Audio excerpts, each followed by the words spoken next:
Dawgs podcast with your hosts, Blake Reneker, Justin Charles, and Josh All. What's up, Browns fans? Welcome back to another episode of the Dawgs podcast presented by Omaha Steaks. Josh All alone with you on NFL Draft Eve. That's right. First round of the 2024 NFL Draft kicks off tomorrow night. Thursday night. Cannot wait to watch all the action, see what happens in that first round.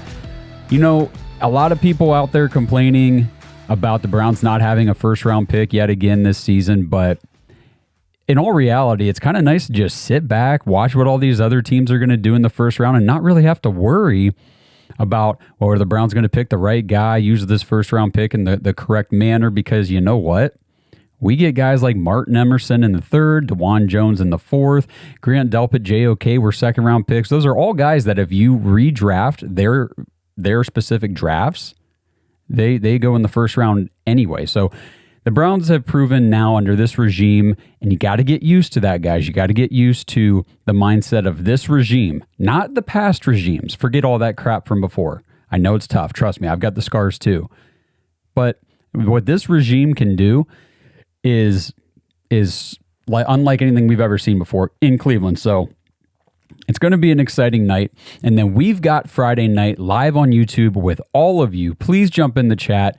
Join us during the live stream. We're going to be doing rounds 2 and 3 and keeping an eye out on the Browns and the prospects and talking about everybody that's available that the Browns could be looking at, who we want. We're going to recap night 1. It's going to be a ton of fun. I'm planning on doing a quick episode Friday during the day to recap, just my recap like I did last year of night 1, just to go over the picks, because a lot of you maybe listening, watching this did not catch all of round 1. I'll just do a quick recap just to tell you who went where, give a little bit of commentary on some of the stuff, but then leave the full discussions for that night on the YouTube live. So make sure you guys like this video and all our videos on YouTube, subscribe to the channel, and tap that notification bell so you do not miss when we post a new video, a new episode, or go live like we are on Friday night at 7 o'clock p.m. Eastern. Make sure you join us. So today on the episode, what I want to do, this is sort of the last call for draft prospects in relation to the Browns, where we're picking, where we're slated to pick right now. We don't know if the Browns are going to move up, back, keep all their picks, just stay pat. We don't know. We don't know what they're going to do. But as it sits right now, we've got 6 picks, and I'm just going to kind of go through real quick some prospects that I like at each position that could be available at each pick and all that kind of stuff. Talk about those guys, and then just want to hit, a couple key names that Browns fans, you need to be aware of, familiar with, and keeping an eye on this weekend. And I'll get to that. But the first thing I want to talk about, Adam Schefter put out a tweet this morning that I thought was really awesome. I did the show on Monday talking about first round picks, Andrew Berry's responses, and everything about those from his press conference last week. And, he was talking about, he didn't have the numbers off the top of his head. What's a hit rate for a first round pick? He said maybe it's around like 50%. Well, he was high. He was a little high on his speculation there on the hit rate just off the cuff, because this is what Schefter tweeted out. He said that they calculated the percentage of first round picks that either hit or miss. And that is based upon whether or not the player signs a second contract with the team that drafted him.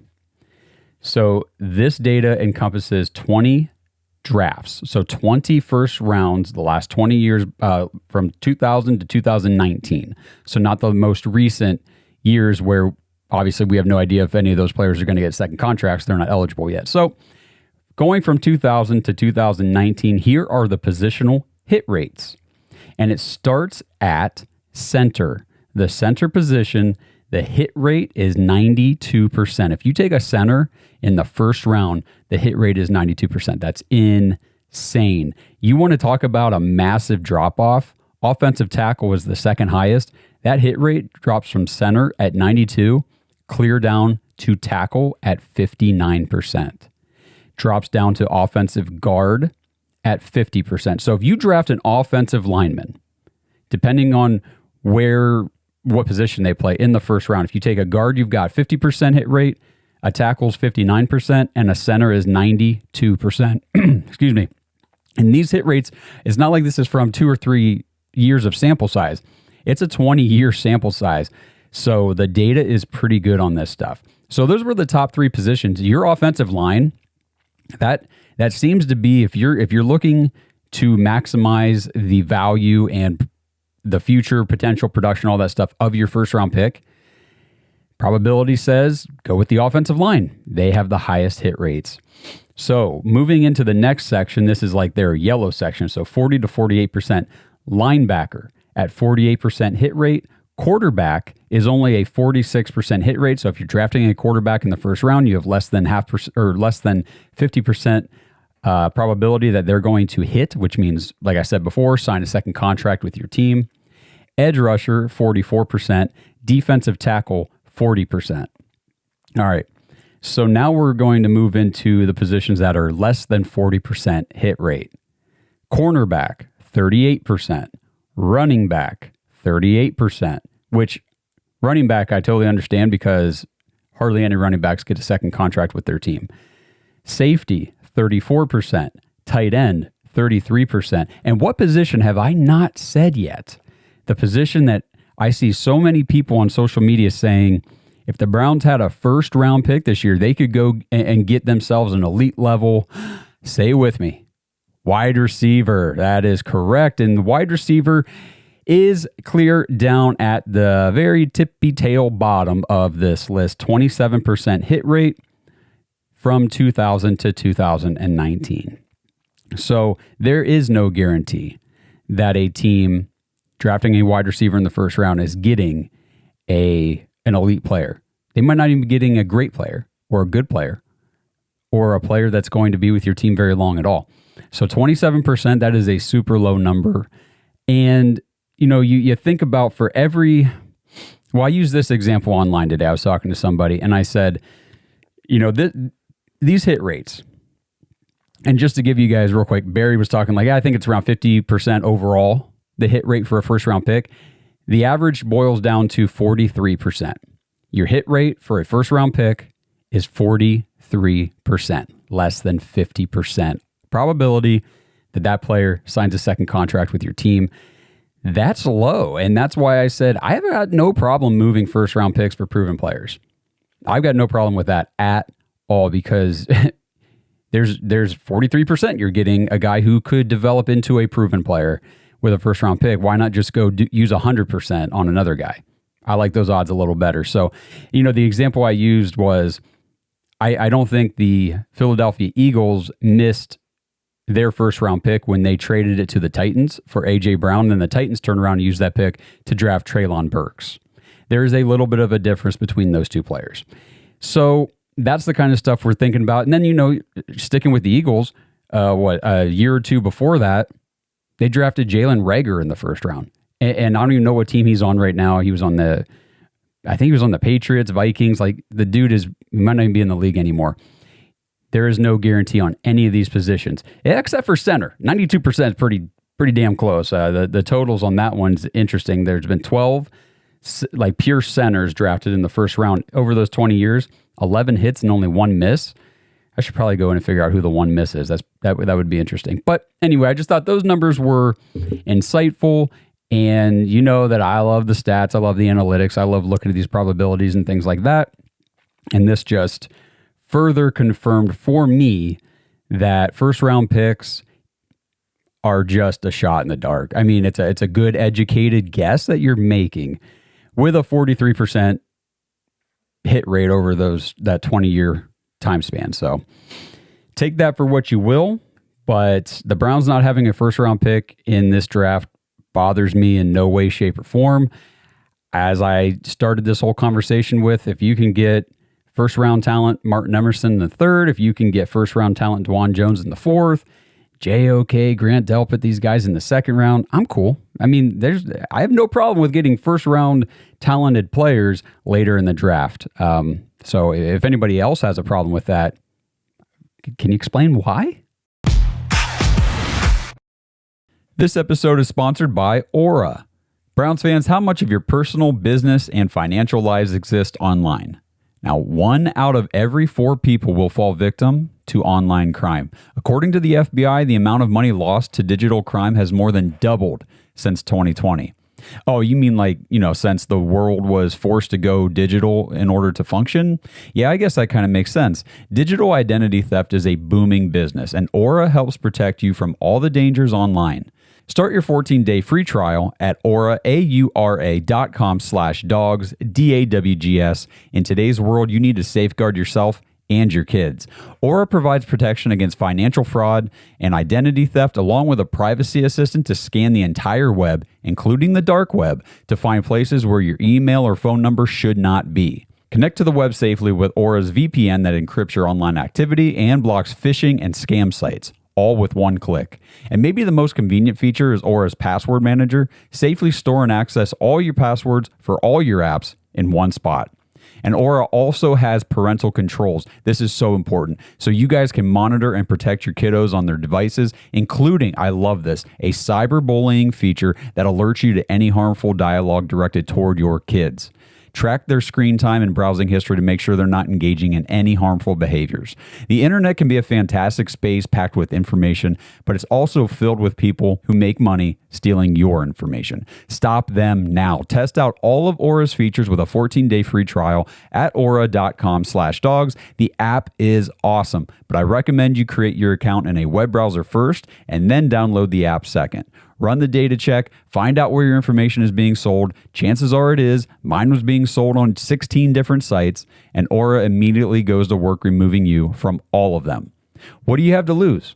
Well, I mean, if someone steals your identity online, you actually have a lot to lose. So give Aura a try today. 14-day free trial at aura.com/Dawgs. Okay, so let's take a look at prospects again. This episode is titled "The Final Mock of the off season here before the draft" and all that kind of stuff. And I will do like a final. I'm not going to go through a simulator or anything like we've been doing. I'm just going to say if I'm mocking my ideal landing spots to the Browns, this is what it looks like. I'll do that here at the end. But let's just go position by position. And I'm using NFLmockdraftdatabase.com. They pull all the mock draft simulators and analyst rankings and all those kind of projections and things from across the internet into one place. I really like this resource. They tell you where the player is on average projected to go, at what spot in the draft, what their what their peak, their highest point is, and then what their lowest is. So I think this is pretty good. And like I said, we'll go just position by position.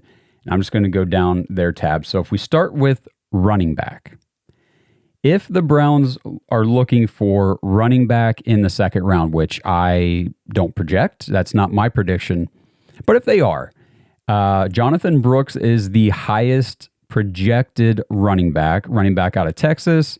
He is projected at 48. His peak is 46.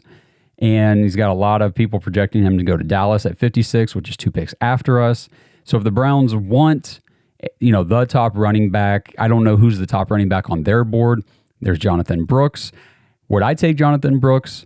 Personally, no. The reason is he's coming off a torn ACL from last season. Now, all the reports, of course, are, he's ahead of schedule. He's full strength, good to go. He'll be ready for training camp, all that stuff. But we've seen ACLs, while you can come back the following year and be effective, you really don't gain your full effectiveness for about a year out. So bringing in Jonathan Brooks to me would just be, why would I want 2 recovering running backs on my roster at the same time? But again, he's a great talent. There's no doubt that as long as the recovery goes well and he gets back to full strength, he's probably going to be a really good running back in the NFL for quite a few years. So, if the Browns walked up and said, hey, we're taking Jonathan Brooks at 54, I wouldn't hate it. I'm not sitting here saying I would hate it, just not what I'm projecting. Trey Benson is the other one from Florida State. And then they've got, this is where we would probably move into that 85 range on some of these next prospects. Jalen Wright, the running back out of Tennessee, is a guy that I'm very interested in. I think that he's got I think he's got a lot of potential in the NFL. I think he's going to be a really good running back. I know a lot of analysts are very high on Marshawn Lloyd. So he's running back out of USC. He would be maybe a pick 85 type of pick. Braylon Allen, running back out of Wisconsin, he would probably be around that range as well. So those are some of the names that I'm looking at there. If you move down a little bit later, I mean, these running backs, I like a lot of them. I'm not in love with any of them, if that makes sense. I mean, Audric Estime from Notre Dame, we've talked about. Will Shipley from Clemson. I'm not a big Bucky Irving fan from Oregon. Tyrone Tracy from Purdue interests me. Kamani Vidal, now we're talking closer to that like 206 pick maybe later in the draft, because they've got him ranked at 191, peak is 147. So not real sure, but he's the running back out of Troy. Blake Watson, running back out of Memphis. And I've heard good things about Dylan Johnson, running back out of Washington. He would be a very late pick, most likely, if the Browns were to go that route. That kind of wraps it up for running backs. So, we'll see what the Browns do if they decide to use one of their draft picks on a running back, or if they decide to just roll in with Foreman, Ford, Hines, maybe Pierre Strong, while Nick Chubb continues to recover, and maybe they save, a more premium draft pick on a running back for next year or something to that regard. Now let's move to one of everybody's favorite positions here. If this thing will load, we are going to go look at wide receivers. All right, so looking around that second round pick that the Browns have, 54, the wide receivers available, or at least projected to be available, maybe in their range there. It kind of starts with Keon Coleman, and the wide receiver from Florida State. He's a wide receiver that I started the whole process pretty low on, was not a big Keon Coleman fan, and the more I looked into him, the more I listened to analysts and read about him, watched a little bit of film. I do think Keon Coleman would be a good fit for the Browns. I think that he would be a nice receiver. I think that he's got the potential to develop into an alpha type, dominant outside receiver. He is not a very crisp, clean route runner or anything like that, but he is a go up and get it, throw me the ball, it's mine, contested catch kind of dog. And I've just heard a lot of good things about him. He's only 21 years old. Maybe I think he's only 20 years old. He's going to turn 21. So super young, super moldable. That's a decent, really nice breakout age, young breakout age that you like to see with these receivers. So if the Browns went Keon Coleman, if they go wide receiver at 54 and the pick is Keon Coleman, I'd be cool with that. Xavier Legette's kind of the opposite from South Carolina. He's older. He's going to be 24 soon.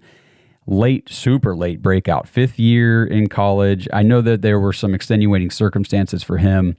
Still a guy that I'm not super high on, but he is a big-bodied physical receiver that's got pretty decent speed. And again, the guys that I'm naming here, unless I say I don't want them, I would be totally okay if the Browns turned in the card for some of these guys. Ricky Pearsall from Florida is intriguing to me. Roman Wilson, I would be okay with. I do not like the guys from Washington. I don't like Jalen Polk, and I don't like Jalen McMillan. The Jalen's from Washington, I'm out on those guys. Malachi Corley from Western Kentucky is a guy that I think could be interesting for the Browns. Maybe they trade back a few spots if they have their eyes on him and he's still there and they get him. I'd be cool with that. Javon Baker from UCF, I like him. I love Jermaine Burton from Alabama. I think Jermaine Burton, now the only problem with Jermaine Burton, and now we're moving into that like pick 85 range. The problem with Jermaine Burton is like maturity issues, off the field stuff. Just he has a little bit of attitude problem, I think. But that is the type of thing that if you rein that in, if you can harness that and put that energy in a more positive direction, Jermaine Burton has everything you want from an NFL wide receiver. Now, I'm not saying that you draft him at 85 and he turns into your future wide receiver 1, but what I am saying is the dude can play all 3 wide receiver spots, X, Y, and Z, move him inside, move him outside. He's got speed, good route running, good hands, and he could be a reliable year after year after year wide receiver 2 for an NFL team, and that's valuable. That is super, super valuable and something that the Browns have been looking for for quite a while. So Jermaine Burton, I think moving forward would be a nice player to have on the Browns. Like I said, if they can harness his extracurriculars, we will call them. Malik Washington is about the last guy in this range that I like around that 85 pick in the third round. And then moving out of the third round, it just gets a little hairy. Luke McCaffrey, interesting.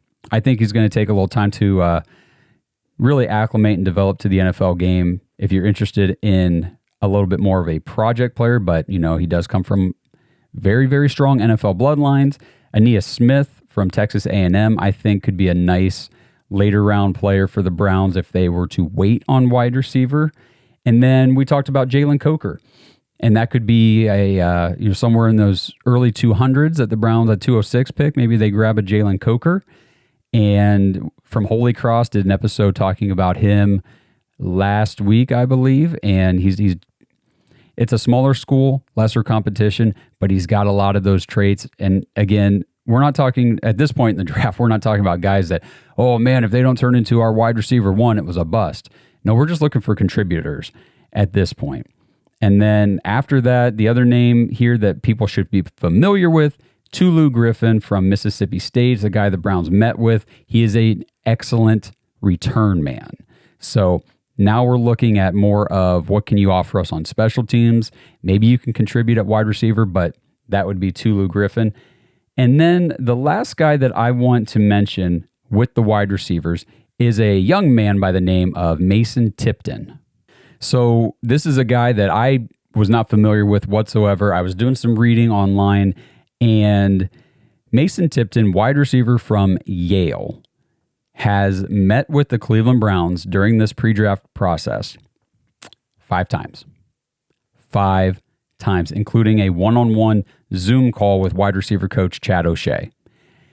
The buzz around Mason Tipton is the Browns, he's one of their guys. They love this kid, and they're probably going to bring him in. Now, when I'm talking about Mason Tipton, I'm talking about a guy that's probably a 7th round pick or potentially a priority UDFA signing Saturday afternoon as soon as the draft is over.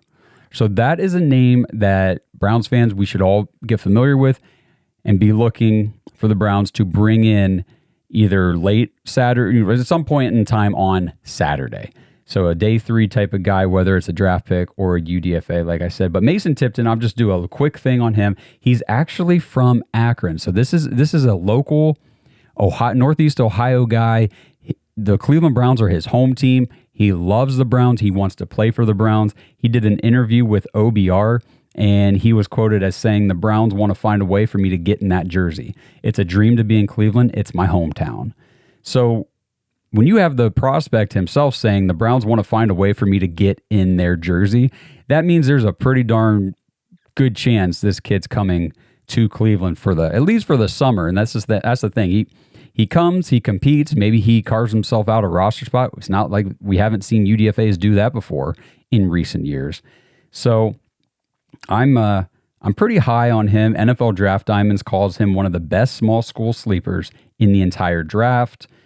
And he's 5'10", 180, ran a 4.32 40 at his pro day, which is what caught the eye of a lot of scouts. And he, started every single game in college since he set foot on campus. 36 career games, 2,097 yards, 19 total touchdowns. In 2023, he had 807 yards and 10 touchdowns. So, like I was talking with some of those other guys before, Jalen Coker, those names, not looking at a guy that I'm saying, this is our next wide receiver one. Just because we draft a wide receiver doesn't mean he has to be our wide receiver one or be an elite alpha dog. We're looking for guys who can get on the field and contribute, make plays, be a reliable target for Deshaun Watson, and move the ball, score touchdowns, make guys miss. And by all accounts, Mason Tipton, I believe one of his high school coaches commented with us on Facebook, I think it was, and was saying, hey, this kid is awesome. Great kid. Dog, he'll fight. He's got heart. He's got everything that you want for a player on your team. So I'm very intrigued by Mason Tipton, and I just wanted to do a little more detailing on him to get you guys familiar, because I really feel strongly this guy's going to be a Cleveland Brown by the end of the weekend. This episode is presented by Omaha Steaks. Browns fans, I don't know where you're at. It may or may not feel like it, but it is spring, and the Omaha Steaks Spring Sale is here, and it is the perfect time to get fired up for all your springtime grilling. 50% off site-wide. These are the sales that I love to take advantage of because it's the perfect time to grab everything from Omaha Steaks at half the price. And when you use promo code DAWGS, DAWGS, when you check out, you get an additional $30 off your order. It's a deal that you just can't pass up. So head over to omahasteaks.com/dogs right now. Order the perfectly aged tender steaks, ocean fresh seafood, juicy burgers, incredible air-chilled chicken, and all their delicious desserts, ready-to-eat meals, all this stuff. They've got appetizers and stuff too, guys. Chicken wings and mott sticks and everything you could possibly want to stock up for a fantastic spring grilling season. 50% off site-wide, omahasteaks.com/dogs. Use promo code DAWGS, DAWGS, when you check out for $30 off your order. Minimum order may be required. Before we move on, Ohio, Bet365 is offering new users $150 in bonus bets this month. To receive your bonus bets, all you have to do is sign up for Bet365 using our link, make a first deposit of $10, and place a $5 wager on any game. Once that first $5 bet settles, you will receive $150 in bonus bets, even if you lose the bet. To be eligible for this sign-up bonus, you must sign up through our link down in the description. So if you haven't yet signed up for Bet365, click our link in the description and place that first bet. This offer is only available for new customers who are 21 and older and physically present in Ohio. Please gamble responsibly. If you or a loved one has a gambling problem, call 1-800-GAMBLER. Check the episode description for the full terms to see if you can qualify. Okay, so tight end position will be kind of quick. Brock Bowers, tight end out of Georgia. I would love to get him at 54. He's going probably top 10, so we don't need to worry about that. But my tight end number one in this draft class after Brock Bowers is Ben Sinnott from Kansas State. I think Sinnott can do everything you want a tight end to do in the NFL. And if you get a guy who is, he's a good pass catcher, but he's also coming in ready to take on a blocking role at the tight end position, and he's really refined in that regard, that moves David Njoku out to the big slot more often. And the more routes that David Njoku is running, the better this offense is. This offense will be so much stronger with Njoku not blocking. So get a guy who can block and then also peel out and catch a pass if you need him to. But Ben Sinnott, I love this guy. I think he is going to be a fantastic tight end in the NFL wherever he goes. And I would love to see it be in Cleveland. After Ben Sinnott, there's Jatavian Sanders. I think Jatavian's being projected to go about 24 spots before Ben Sinnott. So the experts have him going a lot sooner. But again, I got Sinnott ranked higher in my rankings than Sanders. Cade Stover from Ohio State would be maybe into that 156 area that we might be able to grab. Theo Johnson from Penn State, Jared Wiley from TCU, Jaheim Bell from Florida State.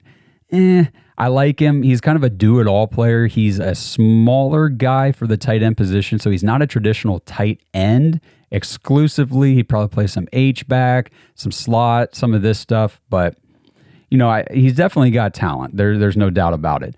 Tip Ryman from Illinois. Again, this is moving a little bit further into the draft. Could come in and kind of solidify the depth of the tight end position. Eric All, I've talked about him on the show. He's being projected at pick 167, but his peak is clear up at 64. So this is a guy that the experts don't really know where he's going to go. It's a wide range of projections for Eric All because he has all the traits that you look for in a tight end to be an elite player at that position in the NFL. Big question marks with him, health. Lots of injuries in college, but again, man, if this guy comes out and stays healthy, could be a big-time player that somebody's going to get a little bit later in the draft.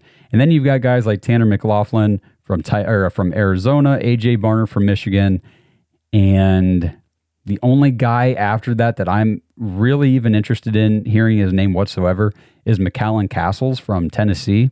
But now we're talking 7th round, possible UDFA. So there's your tight end position. Now let's move over to the offensive tackles. Got to scroll a little bit because this is a heavy offensive tackle class. A lot of guys probably going to go in the first round, the first half of the second round then as well. But when you get to where the Browns are picking at 54, you're looking at guys like Kingsley Suamataia from BYU. I would love to get this guy. If he was on the board at 54, I'd be screaming, just draft Suamataia, please. That'd be great, because then you'd have DeJuan Jones and Kingsley Suamataia as your tackles of the future. But I don't think he'll be there at 54. Then you've got guys like Patrick Paul out of Houston, Blake Fisher, Notre Dame, and Karan Amagaji. I did learn how to say his name. I'm pretty sure it's Karan Amagaji, and the tackle out of Yale. They're again, smaller school, all that kind of stuff, but by all accounts, this guy has everything for a developmental tackle in the NFL, which is perfect for the Browns, because they've actually got him going at 84. Browns pick at 85. His peak is 49, so like before the Browns even pick in the second round. So a wide range of outcomes for Amagaji, but to grab him and to say, look, this year we don't really, unless somebody gets hurt, we don't need you to be on the field and starting. That'll be next year's situation for you. I would not hate using the second round pick to secure that tackle position and have the bookends of the O-line ready to go in 2025, because in 24 we're already good. We're set. After Amagaji, it's Roger Rosengarten from Washington. And after Rosengarten, honestly, the guys that I'm interested in at tackle drop off quite a bit, because Rosengarten's projected at 86. The next guy that I've looked into and liked what he could potentially bring, and this would be more of a depth tackle piece, not necessarily looking for starter reps out of him in the future, but it'd be Nathan Thomas from Louisiana Lafayette, and he would be like more of a 7th round pick. And after him, I mean, there's a name, Frank Crum from Wyoming. But now, like I said, now we're definitely talking depth and development versus, somebody who's ever expected to play starter minutes for the Browns. If we bounce inside to the interior offensive line, where the Browns are going to be picking at 54, potentially could land Zach Frazier from West Virginia. The guy that I want at 54, if he's available, is Cooper Beebe. If we're going offensive line and, Amagaji's not there or Suamataia's not there, Cooper Beebe from Kansas State, I think, is a plug-and-play day one starting guard in the NFL that you can get in this range. And not that the Browns would necessarily plug-and-play start him in 24, but again, talked about it in prior episodes. It does give you the opportunity to explore a trade with Wyatt Teller, because we do know that he has a movable contract right now. I forget the numbers. I don't have them pulled up, but the dead cap isn't that bad. The Browns can save quite a bit against the cap if they offloaded his contract, and obviously there would be demand for his services. Nothing against Teller. I want him in Cleveland. He's one of my favorite players. Just looking at it from a logical, the business side of the NFL. Christian Haynes out of UConn would be the next guy I've got my eyes on at this position. Dominic Pooney from Kansas. I've heard some stuff about him. And then Christian Mahogany from Boston College, another guy. Cedric Van Pran from Georgia. And then the name that the Browns have had a meeting with and is an interesting prospect because of his size and athleticism and his ability to play different positions, Brandon Coleman from TCU. So that's another name to keep an eye on. After Coleman, for me, I move into guys like Zach Zinter at 123 from Michigan, Delmer Glaze, who is listed here as a guard, but I think he, in college, primarily played tackle. But he would be a nice piece for the Browns in the mid-rounds, because he can play guard, tackle, be a more versatile depth piece at offensive line. I do think there's some starting potential for him if he develops. So that's Delmer Glaze from Maryland. And then, of course, Javian Cohen. You guys have heard me talk about him from Miami. I think he's a very versatile offensive guard that I would like to see in Cleveland. The Browns have met with him a few times. Trevor Keegan from Michigan, another Michigan guy that I think could come in and be a good depth piece. And then after that, my offensive guard, I don't know what you want to call it. My offensive guard research has really dropped off because there's not a whole ton of guys after those picks that I really like. So We'll move into the defensive line where the Browns are picking Braden Fiske from Florida State. Again, talked about him quite a few times already on the show. He's an older prospect, but I think could come in and be a dominant force on the defensive line early in his rookie season, which you don't often see that potential from this position in too many players, especially in this range, because your really, really good defensive linemen are going in the first round. But we've got Braden Fiske, and then we've got Michael Hall Jr. from Ohio State, and then Tavondre Sweat, who Brian Bosarge said, somebody's going to benefit from, him failing the stupid test, and he's supposed to be a first-round talent, probably going to drop late second, maybe into the third, defensive tackle out of Texas. And then you got two LSU guys, Mason Smith, Mekhi Wingo. I'm higher on Mason Smith. I like him as a prospect a little bit better. You got Leonard Taylor out of Miami, moving on down the list here, around the range of that 156 pick. And then you've got McKinley Jackson out of Texas A&M. I like him for the Browns. I like Gabe Hall out of Baylor. And then moving a little bit further down, Logan Lee out of Iowa, and we're talking 7th round now, and Jaden Crumedy from Mississippi State. And then trying to see if there's anybody. Miles Murphy out of North Carolina, maybe as a late-round flyer, UDFA type of guy. But that sort of wraps up the defensive line position. I'll move over to edge just real quick. I haven't done a ton of research at edge rusher because the Browns are pretty much set there for now because you've got Myles Garrett. You just signed Zadarius for 2 years. You've got Alex Wright, who showed last year that he took a nice step from rookie year to second year, and I expect another step up from him this year. Isaiah McGuire is a guy that I'm still pretty high on at that position as well, that we drafted last year in the 4th round, I think, 4th or 5th. So looking this year, guys that could be available for the Browns in the 2nd round, somebody like Chris Braswell from Alabama would be nice. Marshawn Nealon from Western Michigan is a big, long, freak athletic type of player. Adisa Isaac from Penn State, I would also like him. Jonah Ellis, now we're moving more into like round 3. Jonah Ellis out of Utah, Brandon Dorless out of Oregon. And after that, maybe like a Gabriel Murphy out of UCLA. Cedric Johnson out of Mississippi. This is like that 156 range. And then moving later into the draft, maybe like Miles Cole out of Texas Tech. Eric Watts out of UConn. I've talked about him a little bit on the show before. But now, again, I'm just scrolling into 7th round UDFA prospects. So, if the Browns don't see an edge rusher on the board that they like early, I'm not sure they invest a draft pick this year at edge. I think they're more likely to go interior D-line, but we'll see what happens. Now we'll bounce over to linebacker. Going to kind of cruise through this one because I don't see the Browns. I've talked about it before. My hot take is I don't think the Browns draft a linebacker at all. I think they probably wait and grab a couple UDFAs. I think they feel they can fill that position, the depth there, pretty easily going that route. Because if you go early, you're going to be talking. I'm not big on Peyton Wilson for the Browns. Too old, too injured. Out of NC State, I do like Junior Colson out of Michigan. Jeremiah Trotter Jr., obviously, out of Clemson. Cedric Gray out of North Carolina. Trevin Wallace out of Kentucky. Tommy Eichenberg out of Ohio State. And Edufwan Olufashio out of Washington. And then there's another name that I've recently come on to, and that's Jalen Ford out of Texas. Now I just quickly moved from 54 all the way to 156 in the range with these guys.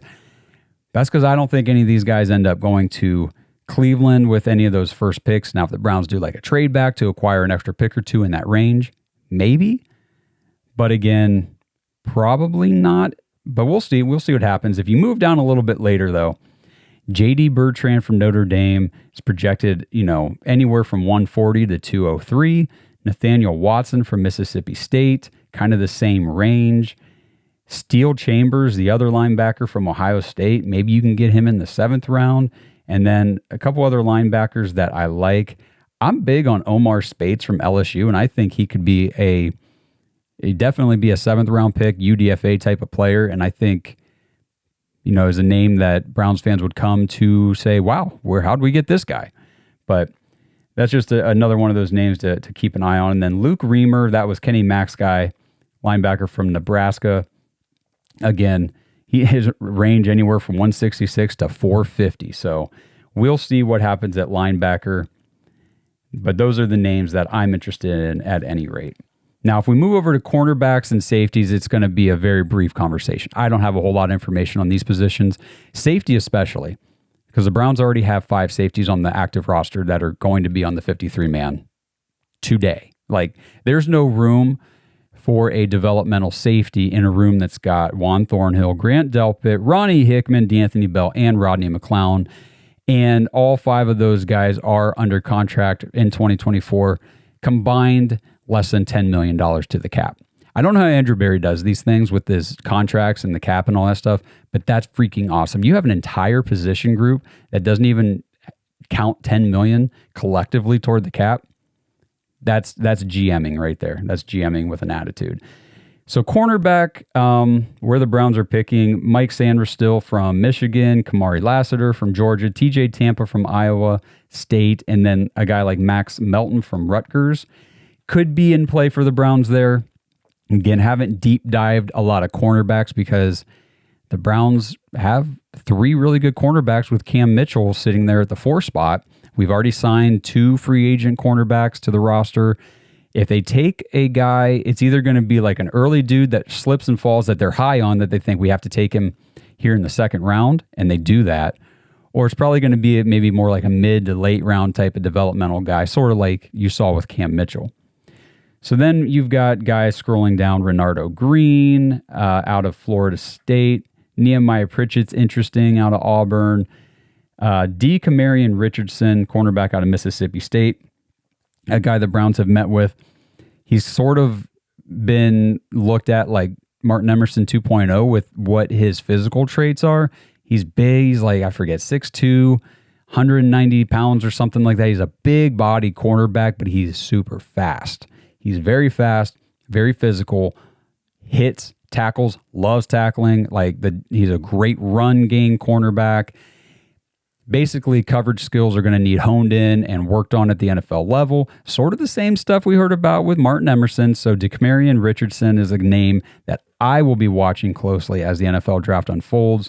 And he's projected anywhere from 142 to 150. And then you've got names like Josh Newton out of TCU and Chal Smith Wade out of Washington State, and I don't know if it's Kamal Haddon or Hayden, 2 Ds in the last name there, from Tennessee, but that would be a late round cornerback projected around pick 219 that I've read a little bit on him, and I think that as far as bringing in a developmental guy to sit behind the big 3 that the Browns have to mix in with Cam Mitchell could be a good secondary piece for the future of the Cleveland Browns. So that's Kamal Hayden out of Tennessee. And again, you know what? I'm not even going to talk about safeties. I don't see the point. There's obviously some good ones coming out in this draft, but it's just not a practical position right now to even speculate the Browns taking this weekend. Does that mean they won't? No, I'm not going to be absolutely floored by anything the Browns do, because we, again, are in position where if the league year or the roster cut downs was tomorrow, you had to submit your 53-man final roster cut downs, and everything were tomorrow before the draft. The Browns would have a 53-man roster locked in, ready to go to compete for 2024. We need nothing in the draft.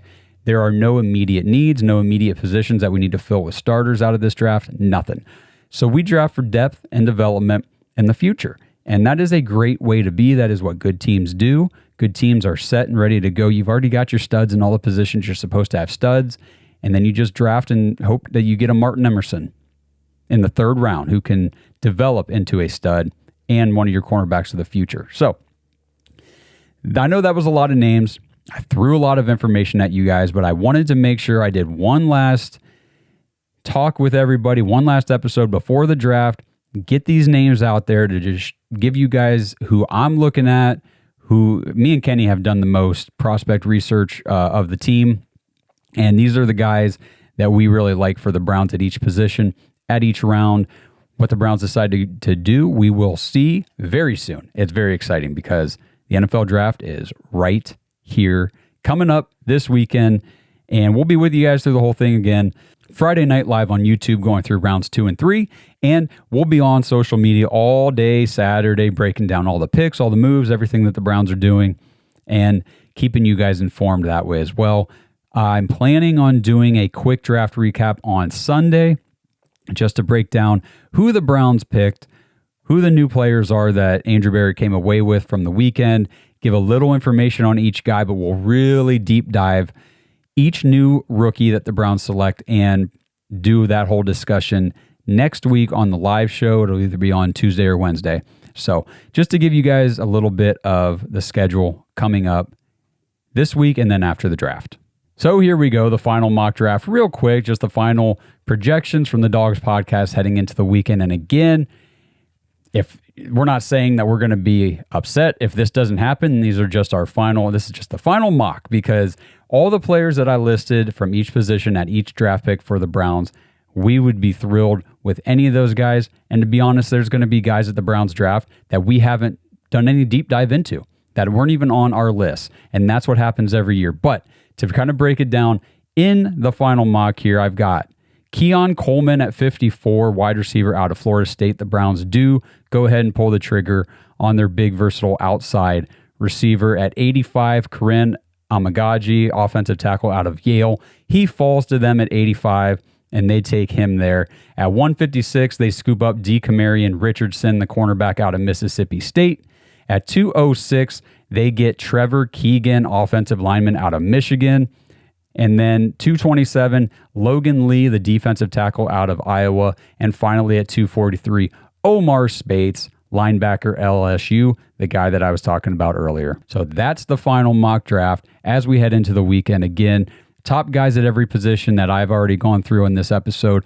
Be on the lookout for these names and comment, what do you guys want to see the Browns come away with this weekend? I know we've talked a lot in the last couple of weeks about this type of stuff, but this is what's going on right now. It is NFL draft season, and the Browns are looking to really bolster their depth and the young players that they can develop over the next year or two, like Alex Wright is the best example I can come up with right here, right now, because last year the Browns were, Andrew Berry's been building this roster to this point where they can draft for depth and development and not have to worry about anybody coming in to be a starter or a key contributor. And last year's draft was the first time that we really saw that play out. But the year before that, we were still drafting guys that's like, well, I hope some of these guys can come in and play. But Alex Wright was a name from that draft 2 years ago with Martin Emerson and those guys that it was kind of like the Isaiah McGuire from last year, Siaki Ika from last year. You didn't see him. You didn't see him on the field. There weren't many snaps, no reps. They didn't play. Hey, where are these rookies that we drafted? Well, we don't need them. We don't need them. They're developing. They're getting acclimated to the game. They're at practice every day. It's not like they're standing on the sideline for the games, holding somebody's jockstrap and not doing anything. These guys are at practice every day. They are growing into their NFL bodies, into their NFL skills. And we saw that last year with Alex Wright. Again, overshadowed, obviously, by Myles Garrett, Defensive Player of the Year, and what Zadarius Smith was able to do with the Browns. But Alex Wright, sneaky, quiet, good second year in the league, and that's what I expect out of all these guys the Browns take this weekend. Probably not a whole lot of action for many of them in 2024, but names that you'll probably see pop off the screen in 2025 and 2026. So that's it, guys. That wraps it up. NFL draft prep is done. It's in the books. We are heading to the studio Friday night to do the live stream. Kenny Max coming down from Canada. He's going to be in Detroit tomorrow night for the first round, taking it all in, and then he's going to come down to the studio on Friday night to give us everything that he experienced at the first round and to give us just a good show. Kenny Mack's such a good dude. Derek Frisbee, DF Sports, is coming up from Columbus to the studio, and Devontae Travis is coming down to the studio as well. We're going to have a full house, a full team of guys bringing you draft coverage Friday night at 7 o'clock p.m. Eastern, so don't miss it. Tap the notification bell on YouTube, subscribe to the channel, and like this video and all of our videos. We appreciate everybody tuning in. Love you guys, best audience in the world, and I cannot wait till everybody's together Friday night to see what the Browns start doing this weekend for the NFL Draft. So until we come to you guys, start of round 2, let's go Browns. Thanks for listening to another episode of the Dawgs Podcast. Make sure you subscribe on YouTube and follow us on Twitter at the Dawgs Podcast. Get your thoughts on the show at thedawgspodcast.com.